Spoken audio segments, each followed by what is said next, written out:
The Mystery of the Burglar. When I was 7 years old, living in the big city, a burglar once broke into our house. My mom had trouble sleeping at that time while I was sleeping deeply, and he invaded in the meantime. Thinking that he might be a petty thief who just steals little things, Mom pretended to sleep, praying just go away. However, we found something really terrified the next day when we woke up. He drank the entire water from the fishbowl which contained the goldfish that we were raising at the time. Of course, he swallowed my goldfish too.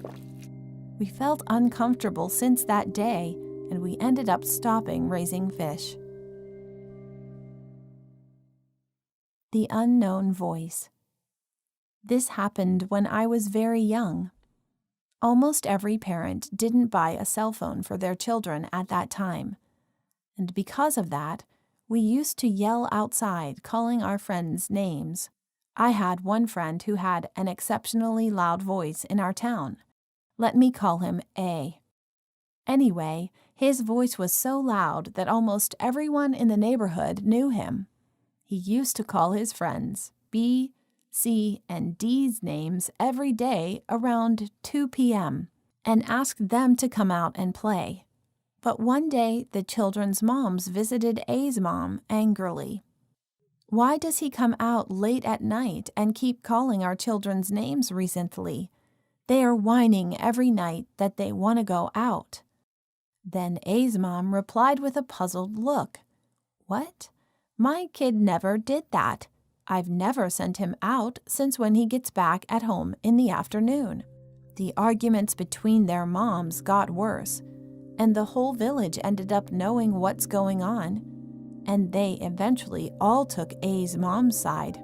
If A had screamed at night with such a loud voice, everyone in the neighborhood would have heard it, but no one ever listened except his friends and their family. However, they have been suffering from hearing A's voice every night since then, and eventually B and our house, who was one of A's friends' houses, also moved out. I've been forgotten about this for a while and suddenly remembered a few days ago, so I talked to my mom. "Wasn't we all possessed at that time?" I told a joke, laughing, and she answered, "No, it was a person." It turned out that a man who heard A shouting his friends' names during the day had recorded the voice at his house, and he intentionally played it every night near the windows of B, C, and D's houses. Since most of the neighborhood lived in a residential area, others could not hear it at all, and only the children and their families could hear it. In other words, the criminal already knew where each of the children was living. No one knows whether he tried to do something bad when he called the children out at night with a recorded voice, or just wanted to torment the family. However, B's family eventually caught the back of a man fleeing with a recorder. And then they told the rest of the parents about what had happened. The B's family ended up moving out first for that reason, and being scared. My family followed them immediately after that. Now that I think about it, I feel like it's so creepy. For whatever reason, he was definitely one of our neighborhoods.